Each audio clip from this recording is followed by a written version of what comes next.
ओम नमः शिवाय. श्री सद्गुरुनाथ महाराज की जय. परमपूज्य गुरुदेवता श्री कलावती माता की जय. आई कलावती देवी बाय राधिका जोशी आपल्या युट्यूब चॅनलमध्ये मी आपणा सर्वांचं स्वागत करते. आपण गेले 2 आठवडे निष्काम भक्तीचं महात्म्य बघितलं. परमपूज्य आईंच्या पत्राद्वारे निष्काम भक्तीने काय मिळतं आणि सकाम भक्तीने देव कसा कंटाळतो हे बघितलं. मागच्या आठवड्यात निष्काम भक्तीचं उदाहरण म्हणजे भक्त प्रल्हादाचं उदाहरण आपण बघितलं. तसंच गोपींचं पण प्रेम, निष्काम प्रेम कसं आहे हे पण व्हिडिओ मी केलेला, तुम्ही बघा असं मी मागच्या आठवड्यात म्हणलेलं. ह्या सगळ्या अभ्यासावरनं आजवर आपल्या आत्तापर्यंत असं लक्षात आलेलं आहे, मला अनेक जणांचे फोन, मेसेज, कॉमेंट्स पण आले आहेत, की आपल्या सगळ्यांची अजून सकाम भक्ती चालू आहे आणि त्यामुळे पाहिजे तेवढं फळ आपल्याला त्या भजन उपासनेचं मिळत नाही. मग आपण सगळ्यांनी निर्धार केलाय, की ह्याच्या पुढे हळूहळू का होईना आपल्यामध्ये सुधारणा होऊन आपली सकामातनं निष्काम भक्तीकडे आपण वाटचाल केली पाहिजे. असा परमार्थ आपण केला पाहिजे, असा निश्चय आपण सगळ्यांनी मनापासून केलेला आहे आणि मनापासून केलेली इच्छा पूर्ण करण्याचं काम हे परमपूज्य आईंच्या हातात असतं. आज आपण गीतेचं रहस्य बघणार आहोत. भक्ती म्हणजे काय? कर्म नक्की कोणत्या कर्माचा हिशोब ठेवला जातो? आणि भगवंत अर्जुनाला कोणत्या प्रकारची भक्ती करायला सांगत आहेत? हे सगळं आज आपण ह्या व्हिडिओच्या माध्यमातून बघणार आहोत. पहिल्या अध्यायातच अर्जुन गर्भगळीत झालेला आहे आणि मी युद्ध करूच शकत नाही भगवंता. मी माझ्या आप्त स्वजनांची हत्या, माझ्या गुरुजनांची हत्या केली तर त्याचं पातक म्हणून मला नरकात जावं लागेल. माझा नरकवास कोणीही चुकवू शकणार नाही, असं अर्जुन भगवंतांना म्हणतोय. त्यावर नाना प्रकारे भगवंत त्याला समजावून सांगण्याचा प्रयत्न करतायत, की युद्ध करण्याची गरज काय आहे. तरी सुद्धा अर्जुनाच्या डोक्यात प्रकाश पडतच नाहीये. तो युद्धाला तयारच नाहीये. आता एखाद्याला खूप समजावलं तरी सुद्धा त्याला समजत नसेल तर शेवट आपण कंटाळून म्हणतो, बाबा तू तुझं बघ. तसं भगवंतांचं झालंय. भगवंत कंटाळून म्हणतात, अर्जुना तू माझा जवळचा मित्र आहेस म्हणून मी आता शेवटचं गुपितामधलं गुपित तुला सांगतोय. पण ते सांगितल्यावर सुद्धा जर तुझ्या डोक्यात प्रकाश पडला नाही तर तू तुझं काय करायचं ते ठरव, असं म्हणल्यावर अर्जुन थोडा घाबरून जातोय. मग गुपित काय सांगतायत? 18व्या अध्यायामधला 64व्या श्लोकामध्ये भगवंत म्हणतात, अर्जुना तू फक्त आणि फक्त माझीच भक्ती कर. बाकी कसलाही विचार मनात आणू नकोस, कोणाचंही ऐकू नकोस, काहीही वाचू नकोस, कोणाकडेही लक्ष देऊ नकोस. तू फक्त आणि फक्त माझी भक्ती कर. हे सांगितल्यावर अर्जुन परत म्हणतोय, की तुझी भक्ती करायची वगैरे हे सगळं ठीक आहे देवा, पण युद्ध केल्यामुळे अनेकांच्या हत्या माझ्याकडनं झाल्यामुळे माझं पाप, म्हणजे त्या पापातनं मला मुक्तता न मिळता मला नरकवास भोगावा लागणार हे कन्फर्म आहे. शेवटी माझ्याकडनं त्या हत्या होणारच आहेत, असं म्हणल्यावर भगवंत परत सांगतायत 18व्या अध्यायातला 66वा श्लोक आहे, सर्व धर्मान परित्यज्य मामेकम शरणम व्रज. म्हणजे काय? भगवंत लॉ शिकवत आहेत, कायदा कानून सांगत आहेत, की मला जो कोणी भक्त फक्त मलाचा माम एकम म्हणतायत, फक्त मला आणि मलाच, दुसरा न कोई, मेरे तो गिरीधर गोपाल दूसरा न कोई, असा जो भक्त फक्त मला आणि मलाच शरण जाईल त्याची सर्व पाप मी क्षणार्धात नाहीशी करतो. मग असं असताना तू अर्जुना का बरं घाबरतोयस, असं भगवंत सवाल करतायत. तुझी दुश्मनी आहे म्हणून तू काही युद्ध करणार नाहीयेस. अर्जुना सर्वात गुपित सिक्रेट गोष्ट मी तुला आज सांगतोय, की तुझं मन माझ्याकडे ठेवून शरीराने तू कर्म कर म्हणजे युद्ध कर. आणि असं शरीराने केलेलं फिजिकल वर्क हे कर्माच्या हिशोबात धरलं जात नाही. पाप पुण्याचा हिशोब ठेवताना भगवंत म्हणतायत, की आमच्या इथे फिजिकल वर्क धरलं जात नाही बरं अर्जुना. हनुमंताने लंकेत जाऊन अनेक कोट्यावधी ब्रह्महत्या केल्या, पण त्याचं पाप म्हणजे त्याचं ती कृती, ते फिजिकल वर्क हे आम्ही हिशोबात धरलं नाही आणि म्हणून त्याला नरकात जावं लागलं नाही, कारण त्याचं मन हे रामरायांकडे होतं. मग रामरायांकडे मन ठेवून, तसंच माझ्याकडे मन ठेवून पांडवांनो तुम्ही जर युद्ध केलं तर ज्या शारीरिक कृतीने म्हणजे त्या युद्धाने अनेक हत्या होणार आहेत, त्याचं पाप तुम्हाला लागणार नाहीये. कारण फिजिकल वर्क हे देवाकडे ग्राह्य धरलं जात नाही. मग ह्याच्यातनं मॉरल काय लक्षात येते? मन असल्याशिवाय कोणतंही कर्म, कर्म म्हणून भगवंत धरतच नाहीये. परमार्थाचं रहस्य आपल्याला इथे कळतंय, की मन हे कर्ता मानलं जातं कर्माचं.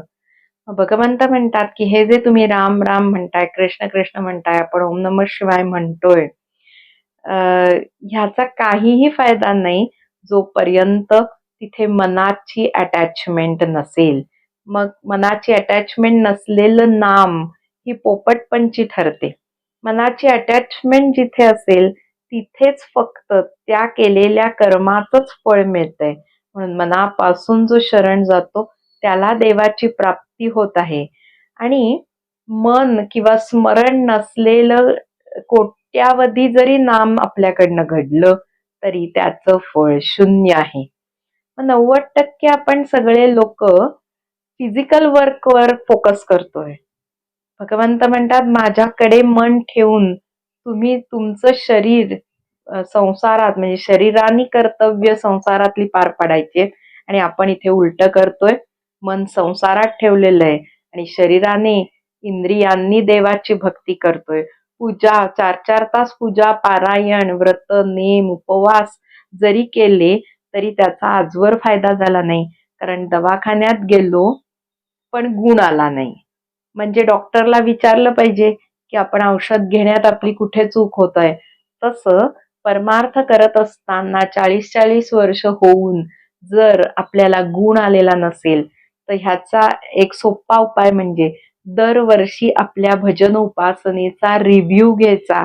आपलं कुठे चुकत आहे, आपण किती आजवर कमावलंय, त्या मानाने आपल्याला फळ मिळालेलं आहे की नाही ह्याचा जर रिव्ह्यू घेतला तर उत्तरोत्तर प्रगती होत जाऊन आपलं कुठे चुकतंय हे आपल्या लक्षात येऊन आपलं आयुष्य वाया जाणार नाही. मग भक्तीचे की पॉइंट्स काय बघू शकतो आपण? मनापासून भक्ती करायची, अंतःकरणापासून त्याला पुकारायचंय, मनात कोणताही हेतू न धरता निष्काम भावनेने भक्ती करायची. तुकाराम महाराज म्हणतात तसं परमार्थही मोक्षही मागायचा नाहीये आणि संसारही मागायचा नाही. न लगे मुक्ती धन संपदा, संत संग देगा सदा, संत संग देगा सदा. देवाच्या दर्शनाची अपेक्षा ठेवायची, देवाचं प्रेम कसं मिळेल त्याच्यासाठी धडपडायचे. आणि 6वी गोष्ट आहे हृदयात बसून, परमेश्वर चराचरात आहे पण तो आपल्या हृदयात बसून जे आपलं कर्म पाप पुण्य त्याचा हिशोब करत आहे, म्हणजे मनाने जे कर्म घडतंय त्याचा तो हिशोब ठेवत आहे. हा धाक जर ठेवला, हे 6 पॉइंट्स लक्षात ठेवून जर भक्ती केली तर भगवंताची प्राप्ती तात्काळ होईल. पण आपण संसाराची इच्छा ठेवल्याने आजवर आपल्याला काहीच फळ मिळालं नाही. मग ह्यापुढे निष्काम भक्ती करून आपल्याला फळ मिळतंय का हे बघायला हरकत नाही. त्याने अपाय काहीच होणार नाही, नुकसान काहीच नाही, झाला तर नक्की फायदा होईल. मग मॉरल काय आहे? मनाने जे काही चांगलं किंवा वाईट कर्म आपल्याकडनं घडतं त्या कर्माची नोंद घेतली जाते. शरीराने काय घडतं हे दुय्यम आहे आणि त्या मनाने केलेल्या गोष्टींना कर्म म्हटलेलं आहे आणि फक्त त्याचाच हिशोब परमेश्वराकडे ठेवला जात आहे. यातनं काय शिकता येईल? 4-4 तास पूजा, पारायण, अभिषेक, उपास, व्रत, नेम हे सगळं शरीराने करण्याच्या गोष्टी तात्काळ बंद करून आपण जर मनाने भक्ती केली, मनाने त्याला हाक मारली तर भगवंत तात्काळ प्राप्त होणार आहेत. त्या क्षणाला माया निवृत्ती होणार आहे, भगवत प्राप्ती होणार आहे आणि अखंड सुख समाधान आपल्याला मिळणार आहे.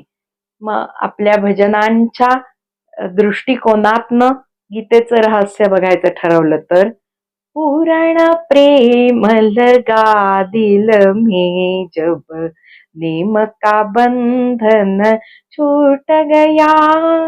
पूर्ण प्रेम, एकाग्र मन आपण जर भगवंताकडे लावलं तर बाकी काहीही कर्मकांड करायची जरूर नाही. हे गीतेचं रहस्य ह्या भजनातनं कळेल. दुसरं भजन म्हणजे माझी देव पूजा पाय तुझे गुरु राजा. माझी पूजा म्हणजे माझ्या परमेश्वराच्या गुरूंच्या चरणाचं ध्यान. हे जर आपण समजून घेतलं तर तिसरा अभंग आपल्याला बघता येईल. तीर्थ कैसे करे, कबीरजी म्हणतात, कहत कबीर सुन भाई साधू भटकत कौन फिरे अब हम. भटकत कौन फिरे म्हणजे मन द्यायचंय त्याला, मानस पूजा करायची आहे. मग बाकी न लगे दंडन मुंडन रे तुम्ही वासुदेव वासुदेव म्हणा, न लगे तीर्थी भ्रमण रे तुम्ही वासुदेव वासुदेव म्हणा. शरीरानी नंतर धनानी कोणताही वेळ वाया न घालवता, श्रम न करता तुम्ही फक्त आणि फक्त परमेश्वराकडे मन ठेवा, असं कबीरजी पण सांगतात. आणि कबीरजीच परत सांगतात, भक्ति बिना कोई तरन न जावे, सब शास्त्र मुँह देखा, दूजा उपाव नहीं जान के, कबीर भक्ति नहीं छोडाची होवे, भवरोगन का झाडा. असं हे भक्ती रसायन फार मोठं आहे, मोलाचं आहे. आणि भगवंत आपल्याला सांगतात की जो भक्त एक मनापासून माझी भक्ती करतो त्याला दुसरं काहीही करायची गरजच राहत नाही. मग अशी भक्ती आजपासून आपल्याकडनं घडू दे आणि देव आपल्यावर प्रसन्न होऊ दे, म्हणून आपण परमपूज्य आईंनाच प्रार्थना करूयात. धन्यवाद.